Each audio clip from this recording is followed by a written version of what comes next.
Alors bonjour, cette fois-ci j'ai offert une vidéo sur le Grand Monarque et certains passages qui en parlent. Donc cette fois-ci je vais vous parler du coup de relations privées, notamment énormément qui font mention au Grand Monarque, hein. Ça en parle de long en large, il y en a des dizaines et des dizaines. Donc j'ai juste pris certains passages que je trouve très jolis ou intéressants à partager. Donc avant toute chose, il me semble malgré tout que dans l'Apocalypse il soit mentionné, hein, sur le Vénérable Sauceur d'ailleurs, c'est ce qui définit le sixième âge, c'est son règne. Ce qui commence le sixième âge, si je dis pas de bêtises. Et il semblerait que le Vénérable Sauceur l'ait vu dans son interprétation. Donc c'est lui qui a interprété l'Apocalypse, qui fait un peu référence du point de vue de l'Église. Voilà, il décrit les âges de l'Église et aussi au sujet des grands monarques, il voit a priori dans l'Apocalypse, je crois, un moment, il voit comme un ange revêtu d'une arc-en-ciel qui apporte la paix. Bon, je crois que c'est le grand monarque. Et du coup, il voit aussi, là je sais pas d'où ça vient honnêtement, c'est attribué au Vénérable Sauceur, mais voilà, il dit que, bon, tout ce que je vois là ça correspond, hein, la paix ne sera pas rétablie, les peuples conspireront pour la République, etc.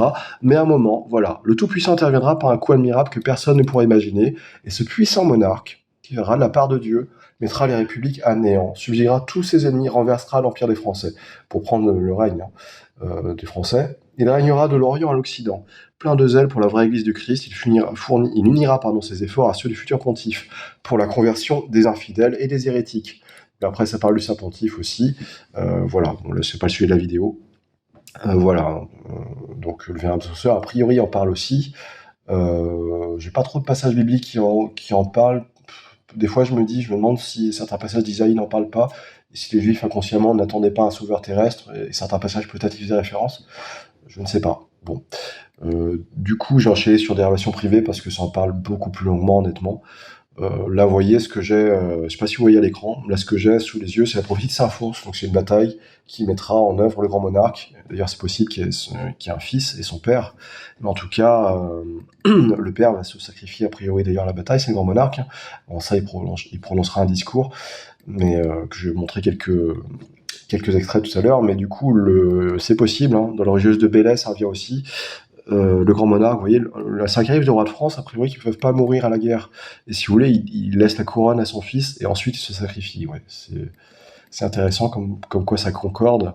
Et avant ça, voilà, il y a une grande bataille qui, je pense, aura lieu à Lyon, plaine de Saint-Fons, qu'on ne se figure pas actuellement, qui mettra énormément de batailles dans l'ombre, hein, celle de Farsac, de Tolbiac, de Waterloo, qui pâliront devant celle de Saint-Fons. Ça, on s'en figure pas, hein, on se figure pas.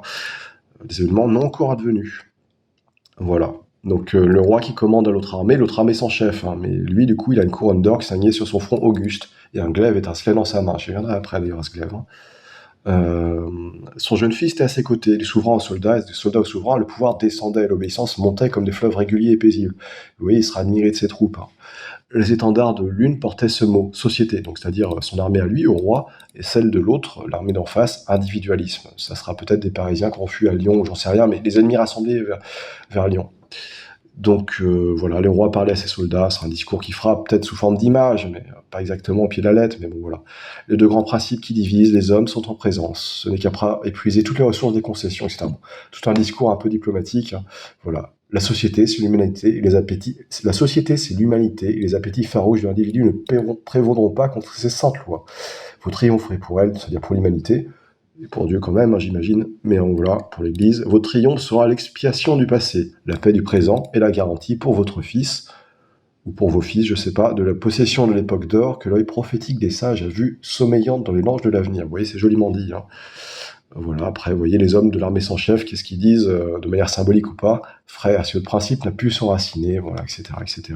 Ça fait référence quand même à Luther et Voltaire, donc ça semble quand même des hommes inspirés des principes maçonniques, hein, de le mot liberté absolue, égalité, bon, qui va avec la République, hein. Vous voyez, après, il y a la description de sacrifice, etc. Son jeune fils qui prend le relais, bon, voilà. Une description classe, je trouve, de certains saints méthodes de Patara. Vous voyez l'épée en question, là, bah, on voit possiblement la manière dont lui est donné, un glaive étincelant. Voilà. Alors, sur la nature de cette épée, je fais juste une petite parenthèse avant d'enchaîner, il se peut, voilà, soit c'est Firebois, l'épée de Jeanne d'Arc, etc. Peut-être, hein, une épée au hasard qu'on ne connaît pas, ou peut-être, vous voyez, l'épée de Roland, là, le chevalier Durandal, un petit peu, qu'on connaît de nom, qui a été volée, une réplique, la version officielle, je sais plus, d'une falaise, ou etc. Bon, elle est dure d'accès quand même, hein, de ce qu'on m'a dit. Voilà, elle est dure d'accès, c'est dur d'y accéder. Voilà. Les personnes connaissaient un peu l'endroit, et ben, il se peut que ce soit cette épée-là, parce que c'est très dur à la voler. Et il se peut qu'il ait dit un mensonge, comme quoi c'est une réplique officielle qui se soit fait voler, etc. Parce que c'est vraiment très dur d'y accéder, et personne n'a rien marqué, ni caméra, ni rien. Il s'est fait voler comme ça, et voilà. Il se peut que ce soit un ange. Voilà. En tout cas, que ce soit un ange qui l'ait volé ou pas, oui, bon, là, il y a une description du grand monarque, hein, pour le coup, voilà, c'est un homme quand même, après tout, a priori quand même en grande souffrance au début des événements. Voilà. Au début des événements, je précise aussi, personne ne le connaît, hein. Ce ne sera pas un illuminé ni rien, parce qu'il y a beaucoup qui ont tendance malheureusement à se prendre pour le personnage principal, ou voilà. En tout cas, personne ne le connaît, il n'est pas en France, voilà. Il ignore sa mission. Il aura un ongle recourbé au pied droit. Voilà. Ailleurs, c'est dit, je sais plus si c'est sous les yeux, j'ai ça sous les yeux, peut-être ailleurs, qu'il aura un visage long, une noble allure, une grande stature tout de même, et enfin voilà, il sera d'apparence noble. Il aura le nez aquilin aussi, je crois, c'est dit. Bref. Il aura, voilà, un ongle recourbé au pied droit. Bon, ça paraît bête, hein, mais il aura un ongle incarné qui fera boiter, comme ça occasionnera de la souffrance. Et je sais pas si au début des événements ou après, bon, peut-être qu'il aura pendant les événements, le père ou le fils, je sais pas. Et en tout cas, voilà. Une voix par un ange déclarera: Faites le roi. Et ils lui donneront une épée à la main droite, et lui disant: Courage, Jean, le puissant prévaudra et détruira tes ennemis. Et prenant l'épée de la main de l'ange, il frappera les Ismaélites, les Éthiopiens et toute génération infidèle. Les Éthiopiens, je sais pas, peut-être, hein, les Ismaélites, c'est les fils d'Ismaël, c'est-à-dire ceux qu'ont donné les musulmans. Voilà. Éthiopiens, je ne saurais dire. Il y a des juifs chez eux, mais après, je sais pas, c'est des Africains quand même, je sais pas. Et il divisera les Ismaélites en 3 parties. Donc les musulmans, hein, donc, qui auront envahi l'Europe en partie entre-temps, hein, déjà sur place, et puis même ils auront envahi via la Turquie aussi. Donc, une invasion armée, je précise, hein. Donc, il divisera les Ismaélites en 3 parties. La première passera par l'épée, la deuxième, il la baptisera, tout de même, hein. Il est converti, il n'y a pas que des morts, etc. Donc, c'est des passages qui font un peu penser à l'Ancien Testament. Il la baptisera, et la troisième, il la réduira à l'esclavage en Orient. Voilà, ça paraît assez violent de la part d'un personnage saint, mais il faut se dire que les Turcs, notamment, ont fait des choses horribles en France, voilà, et il y aura même de l'esclavage sexuel et tout ça, hein, voilà, des trucs qui arrivent en temps de guerre, et ils feront même manger, en période de famine, les enfants à leurs femmes. Voilà. Bon, bref. En tout cas, il y aura une partie qui réduira l'esclavage en Orient, leur infliger 7 fois pire que ce qu'ils auront infligé. Ça revient ailleurs aussi. Voilà. Donc il aura à son retour les trésors de la terre qui seront ouverts, etc. Chaque nation suffira elle-même, etc., etc. Vous voyez, et puis ça, c'est un petit biais de ceux qui suivent les prophéties, hein. Souvent, ils aimeraient bien s'y voir, parce que quand même, c'est classe. Ils aimeraient bien accompagner ce monarque. Voilà. Il y a une petite escorte, pas beaucoup, pas grand monde, hein, qui le suivent. Voilà. Donc après, c'est dit, tenez-vous bien, attention, il y a un ange qui arrive, et voilà, ils donneront une épée à la main droite en lui disant, etc., etc., comme j'ai dit précédemment. Voilà, prophétie du roi d'Ulysse, hein. Il y a une petite description physique que je vais mentionner précédemment. Suggéra un monarque de l'illustre Lys, c'est-à-dire ailleurs c'est dit des Capétiens, hein, de la vieille Cape, d'ailleurs. Il suggéra un monarque de l'illustre Lys, qui aura le front haut, les sourcils arqués, les yeux longs et le nez aquilin. Il rassemblera une grande armée et détruira tous les despotes de son royaume et les frappera à mort. Fuyant à travers les monts, ils chercheront à éviter sa face. Il fera aux chrétiens la guerre la plus constante. Bon, ça paraît un peu bizarre, mais soit il y aura des conversions entre-temps ou des mauvais chrétiens, notamment avec le faux monarque dont Dieu ne veut pas, le grand couronné à l'est, vers l'Alsace-Lorraine notamment, hein, terre volée. Donc, ou les rois qui se convertiront plus tard, ou je sais pas. En tout cas, voilà. Donc, la guerre au peuple historiquement chrétien.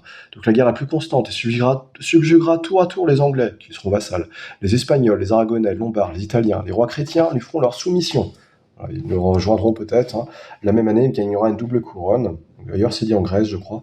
Puis, traversant la mer à la tête d'une grande armée, il entrera en Grèce. Voilà, il sera nommé roi des Grecs. Il subjuguera les Turcs et les barbares, et publiera un édit par lequel quiconque n'adorera pas la croix sera mis à mort. Vous voyez, ça paraît assez violent, hein, on n'imagine pas votre époque. Dites-vous qu'à ce moment-là, les gens ont été forcés de faire un choix. Voilà. Et je crois que ce sera quand même parti, enfin, ce sera plutôt envers les musulmans. Il y aura un choix évident. Ça paraît très violent, mais ça sera ajusté, si vous voulez. Dit comme ça, c'est un résumé un peu poétique. Bon, même si en effet, il y aura des morts, hein. Voilà, quiconque refusera d'enterrer ses armes aussi sera mis à mort. Voilà, il y aura un édit, un truc comme ça, etc. Nul ne pourra lui résister parce qu'il y aura toujours auprès de lui le bras fort de Seigneur qui lui donnera l'empire de l'univers entier. Cela fait, il sera appelé la paix des chrétiens. Bon, après, il y a sa mort après 25 ans de paix, hein, décrit à la Salette. Montant à Jérusalem sur le mont Olive ou le mont des Oliviers, il priera le Seigneur et découvrant sa tête couronnée, mais rendant grâce au Père, au Fils et au Saint-Esprit, il rendra l'âme et séduit avec la couronne, et la terre tremblera, et l'on verra des prodiges. Voilà, d'ailleurs aussi, pendant que j'y suis, prophétie de Saint Rémy, qui aurait donné à... La veille du jour où il baptisa Clovis, a priori, c'est pas très très connu, hein, mais bon. Donc le testament, on le connaît, les bénédictions pour la France, si la royauté s'éloigne de tout ça, ou les bénédictions, et, voilà, et s'il est fidèle à sa vocation de défense de la foi. Et en tout cas, une prophétie qu'il aurait faite, Saint Rémy, vers la fin des temps, un descendant des rois francs régnera sur tout l'antique empire romain. On dirait pas, mais voilà, il a ce potentiel en lui, de ce grand monarque, de ramener l'empire romain. Il sera le plus grand des rois de France, le dernier de sa race. Il arrivera comme par miracle, il sera de la vieille cape. Le trône sera posé au midi, après un des règnes des plus glorieux, il ira à Jérusalem, sur le mont des Oliviers, déposer sa couronne et son sceptre, et c'est ainsi que finira le Saint-Empire romain et chrétien. Voilà, donc mon enregistrement avait coupé, donc bah, tant pis, je vous mets les quelques compléments que je vais vous donner. Donc voilà, une prophétie, la Sibylle Tertulline, la prophétie la plus ancienne que je connaisse, qui date même d'avant l'Empire romain, vous voyez, l'époque de la royauté romaine sous les Tarquins. Donc si vous avez fait des cours de latin, peut-être vous connaissez ça, bon, bref. En tout cas, c'est au 5e siècle à peu près avant Jésus-Christ, ouais, des choses même anachroniques, parce qu'il parle des chrétiens, alors que ça n'existe même pas encore. Pour autant, je la pense divinement inspirée, et je vous mets juste ce passage, que ça concerne Rome quand même, il a un rapport avec Rome, hein, ce grand monarque, et avec l'Italie un peu aussi, et voilà, vous voyez, je trouve ça classe, donc je vous partage en fait. Alors surgira en Gaule un roi des Grecs, des Francs et des Romains, une stature élevée, beau de figure, son corps et ses membres auront les plus belles proportions. Il portera écrit sur son front: cet homme doit véritablement venger le royaume des chrétiens, l'arracher aux joues d'Ismaël, le conquérir sur les Sarrasins. Nul des Sarrasins ne pourra dès lors régner. Par 7 fois, et les 7 fois encore de représailles aux vengeances qui reviennent, aux vengeances saintes et tolérées, mais par Dieu, mais enfin quand même, par 7 fois il leur fera le plus grand mal, ruinera leur empire, les frappera, après quoi la paix régnera chez les chrétiens jusqu'au temps de l'Antéchrist. Voilà. Enfin, à modérer quand même, parce que Gog et Magog, etc. Enfin bon, bref. Voilà, le roi des Francs, grecs et romains, réclamera pour lui tout l'empire des chrétiens, dévastera toutes les îles et cités païennes, renversera les temples de l'idolâtrie. Ouais, c'est rigolo, hein, parce que elle prophétise ça alors qu'elle-même, je sais pas, une Sibylle, mais en tout cas, elle était inspirée, pourtant elle date de l'époque des païens, a priori, hein, du 5e siècle avant Jésus-Christ. Bon, à voir. Elle appellera tous les païens au baptême. Vous voyez, c'est des notions qu'il n'est même pas censé avoir connaissance, hein. Mais après tout, puisqu'il est question de prophétie de temps futur. Voilà. Allez, je reviens sur mes notes. Du coup, d'autres notes sur le grand monarque. Bernard Rambord, un moine itinérant allemand. Un homme surgira et réveillera le monde endormi, en frappant les orgueilleux d'une voix forte et renversant les railleurs. Et ça décrit bien notre époque, hein. Le monde endormi, assoupi, comme si de rien n'était, là, qui croit à la fin de l'histoire, et ben non, hein. En tout cas, il frappera les orgueilleux d'une voix forte et renversera les railleurs. Et ça, il y a énormément de railleurs et d'orgueilleux à notre époque. Et enfin, justice, voilà, qui sera amenée par ce roi. En tout cas, le jour de la justice est venu. Ça, je vous l'avais déjà dit, je sais plus, non. Dans les Jeux de Bel-Air. Le jour de la justice est venu. Je vois l'aspect de celui qu'on a méconnu. Le monde fléchir et tomber. Une femme l'a sauvé. Une femme le suit. Un ministre du Très-Haut le soutient. Ce ministre vient d'être oint de l'huile sainte. Dieu les accompagne. Voilà votre roi. Donc, le ministre en question, si vous voulez, c'est un évêque ou qui le sera un peu après. Et qui sera fait évêque d'ailleurs. Et qui, juste après, dans la foulée, enfin, d'une manière ou d'une autre, sacrera le roi, je pense. Il en est fait question de la prophétie de la Frodène, un évêque prédestiné d'ailleurs. Pour l'anecdote, il a moins de 45 ans et il viendra d'Aix, voilà, pour l'anecdote. C'est donné dans la Frodène. Donc, Saint-Ange, du coup, carmélite en 1225, demanda à Jésus-Christ, donc, depuis Jérusalem, hein, enfin, en rapport avec Jérusalem: ô mon Dieu, qui donc délivrera votre cité sainte des mains des infidèles? Ce sera, lui répondit notre Seigneur, un roi saint et puissant de la maison de France. Ce monarque sera chéri de tous les rois de la chrétienté et de tous ceux qui professent la vraie foi. Il entreprendra avec mon vicaire une nouvelle croisade en Terre Sainte, où ils suivront une foule de fidèles, dont beaucoup verseront leur sang par amour pour moi et mériteront ainsi la gloire éternelle. Vous voyez, qui imagine à l'heure actuelle qu'il y aura de nouveau une croisade? Bon. Sainte Bernadette de Lourdes en parle notamment, pour ne citer qu'elle, mais il y en a d'autres aussi, hein. Qui sait ça, ou qui en a même la moindre idée, voilà. Donc ça pèse un peu dans l'inconscient collectif, hein. Beaucoup inconsciemment rêvaient un peu de ça, mais bizarrement ça arrivera, voilà. Alors, Saint François de Paul, confesseur de Louis XI, de par la vertu du Très-Haut, sur la descendance de Louis XI du coup, le grand monarque anéantira les hérétiques et les incroyants. Il disposera d'une grande armée, et les anges combattront à ses côtés. Il exterminera tous ceux qui se rebellent contre Dieu. Il sera comme un soleil au milieu des étoiles, et il exercera son empire sur le monde. Sa méthode de Patara, ça je ne l'avais pas lu tout à l'heure, le grand monarque qui a annoncé possédera l'ensemble des qualités et des charismes de ses illustres prédécesseurs. Il aura l'esprit de sainteté, de pauvreté et de justice d'un Saint Louis. Il aura la volonté de défendre l'Église, le souci d'instruire de l'esprit conquérant de l'empereur Charlemagne. Il aura aussi l'esprit de sainteté d'un Saint Dagobert II et le don d'un Saint Gontran de retrouver les trésors cachés. Donc, il retrouvera les trésors cachés, voilà. Ailleurs, il est fait mention dans le Prophétie d'Aphrodite d'un anneau d'or qu'il recherche, ou des fois d'armes pour mener à bien sa guerre, ou d'armes spirituelles, je ne sais pas, ou temporelles, bref. La Sainte Vierge, la prophétie d'Aphrodite, le roi aura en lui un don qu'aucun autre roi n'aura eu. Saint Louis, roi de France, a fait son devoir, mais ce dernier sera encore plus merveilleux par son règne. Vous verrez dans cet homme ce que personne n'a vu dans les autres. Voilà, d'autres prophéties de Bretagne. On le reconnaîtra à ce signe qu'il sera pauvre et aimera les pêcheurs et les paysans. Donc ce sera tout sauf un orgueilleux, hein, contrairement au grand couronné Orléans qui lui le sera. Voilà, donc il y aura un père et son fils, voilà, ce que j'ai déjà dit, hein. Le grand monarque de sa marée réparatrice a tout sauvé, il ne fait que passer, sa gloire est courte, il est né dans le malheur, l'enfant de l'exil lui succède. Donc l'exilé dans les prophéties d'Aphrodite. Voilà. Ouais, en vrac, j'aurais envie de vous faire juste un aparté. Oui, il y a de très belles lettres. Là, j'ai pas sous les yeux de voilà, Nostradamus, pour vous dire les choses, Michel de Notre-Dame, ou appelez comme vous voulez, qui n'est pas forcément, je pense, si hérétique ou si pas forcément fait preuve de, pas forcément fait usage de magie ou je ne sais pas pour avoir des visions du futur. On connaît pas trop ces quatrains, mais il y a une très belle lettre qui est adressée, je pense, à Henri II, c'est-à-dire, je pense, non pas Henri II, mais Henri V de la Croix, c'est-à-dire le titre qu'aura le grand monarque. Et c'est dit vraiment au sérénissime, très puissant, Henri, roi de France, victoire et félicité, etc., etc. C'est très beau. Vous regarderez si vous voulez, mais d'un point de vue catholique, hein, je précise, parce que c'est repris malheureusement par des sensationnalistes et des athées qui captent rien, ou qui mettent ça n'importe comment. Voilà.